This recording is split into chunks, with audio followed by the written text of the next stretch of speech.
Assalamualaikum warahmatullahi wabarakatuh. Ketemu lagi dengan saya, Najmudin, di channel saya, Naj TV. Hari ini saya akan menjelaskan tentang faktor-faktor keberhasilan bengkel. Baik, sekarang ada apa saja sih faktor-faktor keberhasilan bengkel? Mari kita simak bersama-sama.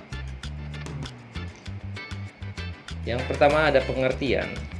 Pengertian dari keberhasilan bengkel adalah keberhasilan pada sebuah bengkel dapat diartikan sebagai hasil pencapaian yang diperoleh sebuah bengkel yang meliputi produktivitas, laba, kemampuan menyesuaikan diri, dan bersaing dengan usaha bengkel lainnya.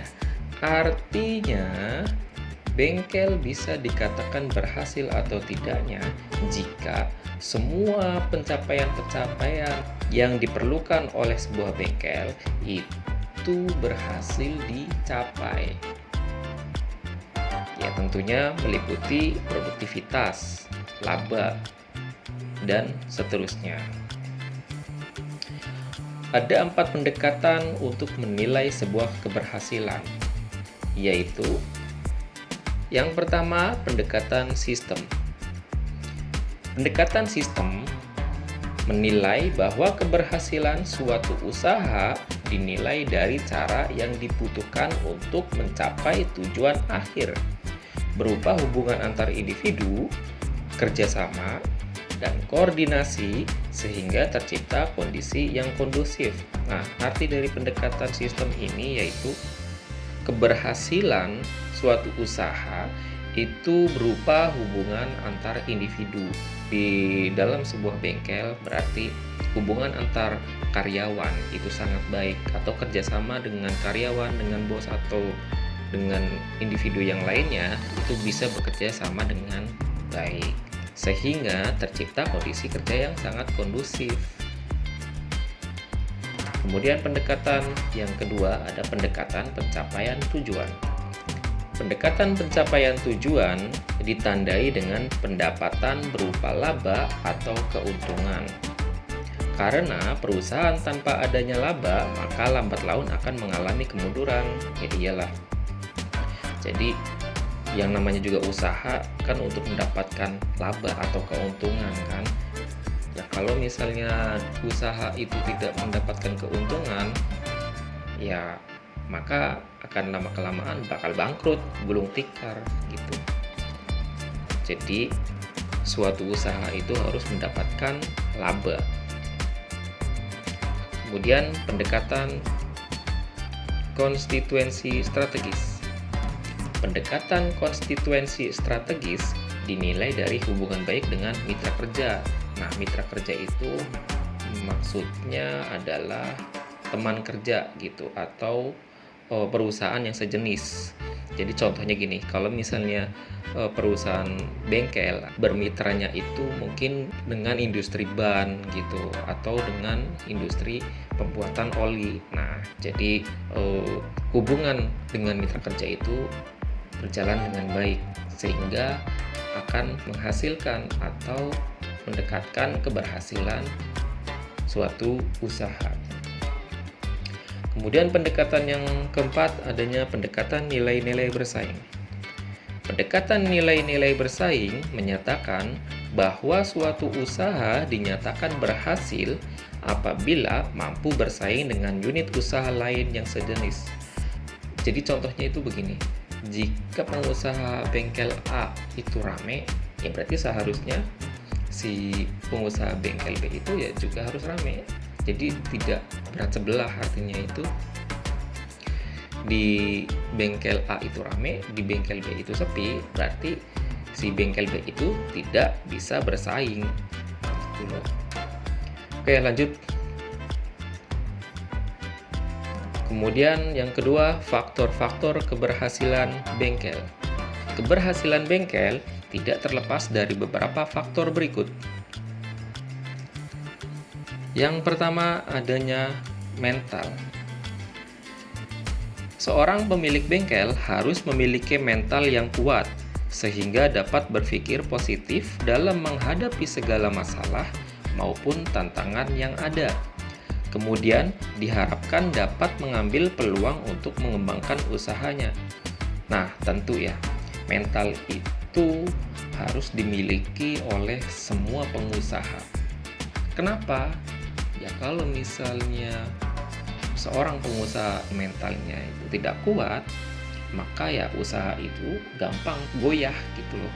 Nah, lambat laun akan gulung tikar usaha itu. Makanya seorang pengusaha itu harus memiliki mental yang sangat kuat sehingga dapat memutuskan keputusan-keputusan yang tepat untuk memajukan usahanya. Di sini dalam arti itu usaha bengkel. Gitu. Kemudian yang B, pengetahuan usaha. Pengetahuan tentang bisnis sangat penting karena dengan pemahaman bisnis yang baik, seorang pemilik bengkel dapat melakukan pengelolaan yang berhubungan dengan bisnis bengkel tersebut. Nah, tentu ya, setelah mental harus adanya pengetahuan bisnis, pengetahuan usaha. Jadi seorang pengusaha itu harus tahu apa kira-kira usaha yang digelutinya. Jadi contoh di sini tuh bengkel. Jadi pengusaha itu harus tahu seluk-beluk tentang bengkel itu. Jangan sampai tidak tahu. Kalau misalnya seorang pengusaha bengkel tidak tahu akan operasional si bengkel itu, maka ya jalannya bengkel tersebut akan terganggu. Jadi harus tahu bisnis apa yang dijalankan oleh si pengusaha itu. Kemudian yang C, sumber daya manusia. Pemegang kendali bengkel seharusnya mengontrol seluruh aktivitas karyawan dan operasional bengkel.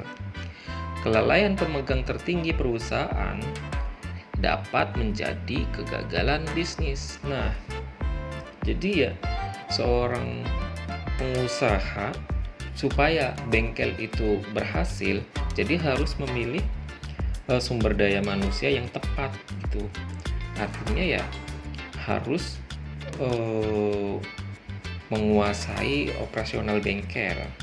Jadi kalau misalnya si pengusaha itu tidak tepat dalam memilih sumber daya manusia, maka akan menjadi kegagalan bisnisnya sendiri gitu. Paham ya? Next. Kemudian modal. Modal merupakan hal penting bagi bisnis yang akan dibangun. Apabila modal cukup, sebuah bisnis dapat berjalan maksimal. Akan tetapi, bila modal dalam berbisnis tersebut kurang, tentu saja hal ini bisa menjadi penghalang. Nah, ya pastilah, yang namanya usaha itu ya butuh modal. Jika modalnya itu besar, ya maka usaha itu akan berjalan dengan baik.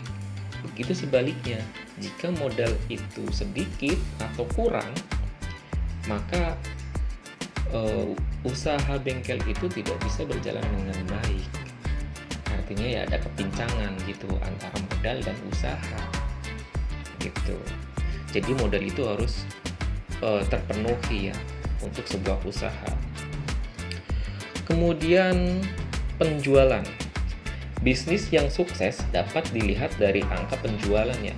Semakin tinggi penjualannya, maka semakin tinggi pula labanya. Jadi, keberhasilan sebuah bengkel itu bisa dilihat dari penjualannya. Semakin tinggi penjualannya, maka semakin tinggi pula labanya. Ya tentulah, kalau misalnya suatu bengkel itu rame, berarti pemasukan itu akan semakin besar.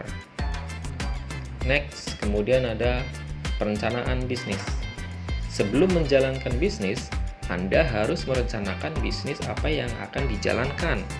Mulai dari jenis bisnis, target pasar, harga jual, serta strategi pemasaran yang efektif dan efisien bagi bisnis Anda. Nah, sebelum membuka bengkel, sebaiknya pengusaha bengkel itu harus merencanakan apa-apa saja yang harus dikerjakan pada sebuah bengkel. Ya, tentunya harus lihat dari target pasarnya, kemudian harga jualnya, kemudian strategi pemasarannya itu harus bagaimana. Itu harus direncanakan supaya apa? Supaya usaha itu bisa berjalan dengan baik. Next. Kemudian ada yang ketiga, yaitu indikator keberhasilan bengkel. Indikator keberhasilan bengkel yang pertama yaitu kemampuan menghasilkan laba. Laba bersih sebuah bengkel akan dicapai setelah keuntungan dikurangi biaya-biaya produksi termasuk pajak dan biaya lainnya. Laba harus melebihi indeks biaya yang dibutuhkan oleh bengkel. Artinya apa? Jadi, sebuah bengkel itu harus mampu menghasilkan laba atau untung. Ya tentulah, yang namanya juga usaha harus mendapatkan untung. Nah, untung ini atau laba ini itu dihitung keuntungan dikurangi biaya produksi. Jadi setelah mendapatkan pemasukan, terus dihitung nih, kira-kira biaya produksinya itu seberapa. Contoh nih, hasil penjualan itu sebesar 30 juta.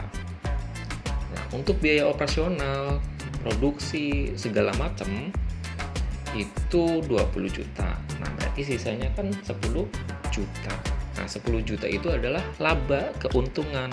Nah, terus di sini dikatakan laba harus melebihi indeks biaya yang dibutuhkan oleh bengkel. Nah, maksudnya melebihi indeks itu adalah catatan-catatan yang dibutuhkan oleh bengkel. Ya, contohnya tadi biaya produksi, pajak, itu sudah ada catatannya. Kemudian yang B, sumber daya keuangan. Sumber daya keuangan meliputi tingkat efisiensi yang ingin dicapai, batas bersih yang ingin dihasilkan, laba yang diharapkan, kebutuhan dana yang dibutuhkan untuk modal maupun biaya operasi. Nah, suatu bengkel dikatakan berhasil bila mana sumber daya keuangan itu bisa dicapai. Artinya apa? Artinya dalam sebuah bengkel itu harus ada target. Di bulan ini itu mendapat keuntungan atau laba 10 juta. Kemudian ditarget nih, bulan depan itu harus labanya itu harus mencapai 15 juta. Nah, terus kemudian dapat nih 15 juta. Nah, berarti sudah dikatakan berhasil sebuah bengkel itu. Gitu. Kemudian yang C, adanya sumber daya manusia. Sumber daya manusia yang telah memiliki keterampilan sesuai dengan bidang masing-masing dalam struktur organisasi bengkel dan akan terus ditingkatkan sesuai dengan tuntutan zaman. Nah, ini poin yang C.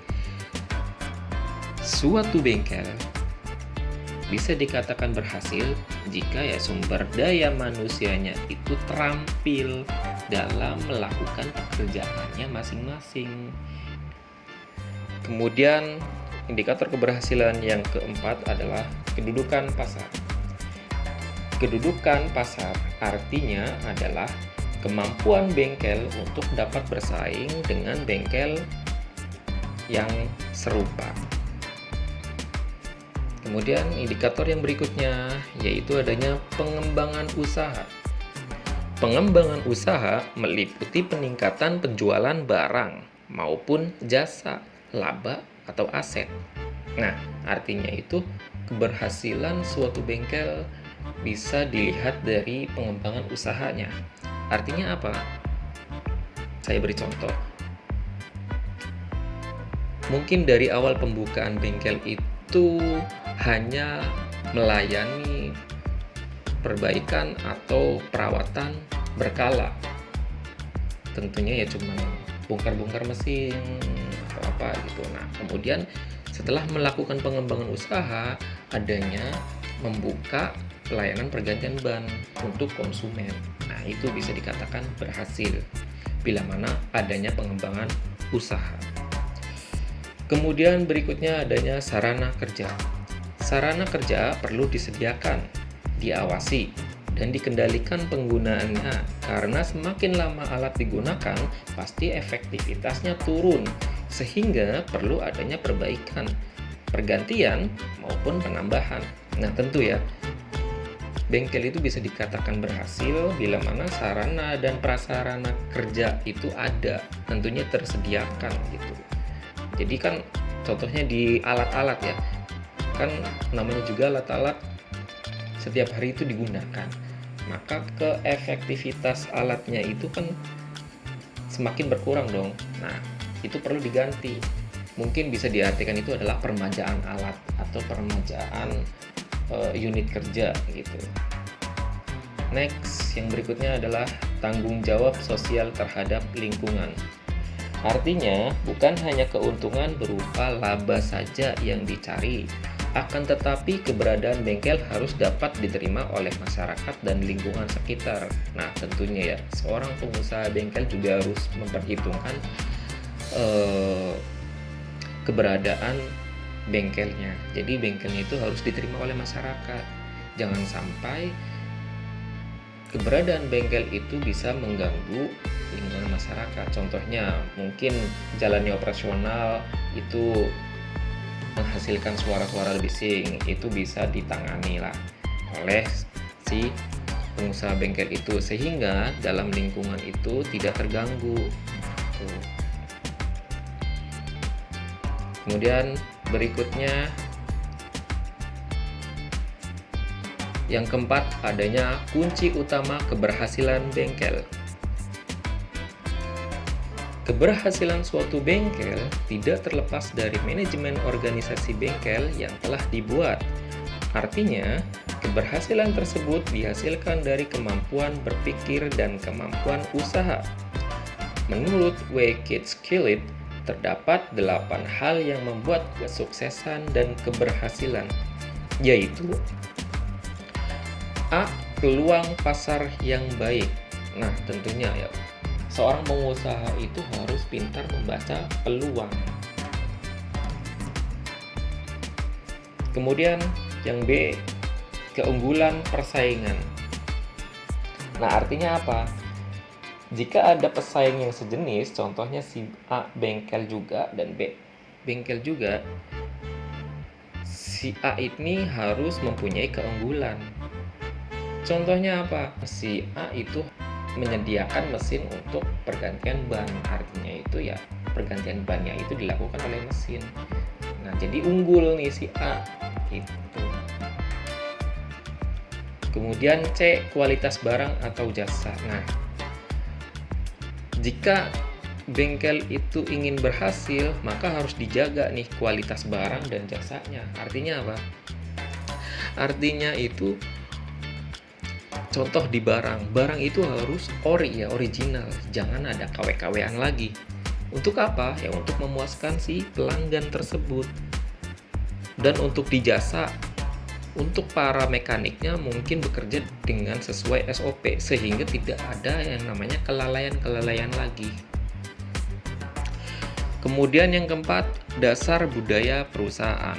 Nah, dasar budaya perusahaan itu artinya di sini saya ambil contohnya itu dengan kedisiplinan, budaya disiplin.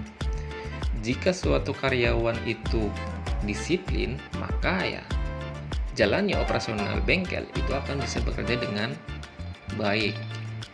Kemudian yang E, proses kerja. Nah, maksud dari proses kerja itu, proses kerjanya itu bisa sesuai dengan SOP. Jadi bisa diperhatikan K3-nya, bisa diperhatikan SOP-nya, bisa diperhatikan kebersihannya. Kemudian yang F, menghargai konsumen dan pegawai. Nah, jadi seorang bos itu, seorang pengusaha itu harus menghargai konsumennya atau pelanggannya dan pegawainya. Sehingga apa? Konsumen kalau sudah nyaman pada sebuah bengkel itu akan datang terus tuh. Nah, sehingga bengkel itu dapat berhasil. Kemudian yang ketujuh atau G, dukungan modal kuat. Jadi ya kunci utama keberhasilan bengkel harus didukung modal yang kuat. Jika modalnya itu kurang, Ya pasti lambat laun bengkel itu akan ditutup. Kemudian yang terakhir, adanya manajemen yang berkualitas. Nah, ini yang terakhir itu sangat bagus ya. Kunci utama keberhasilan bengkel ya tentunya harus ada manajemen yang berkualitas. Artinya apa?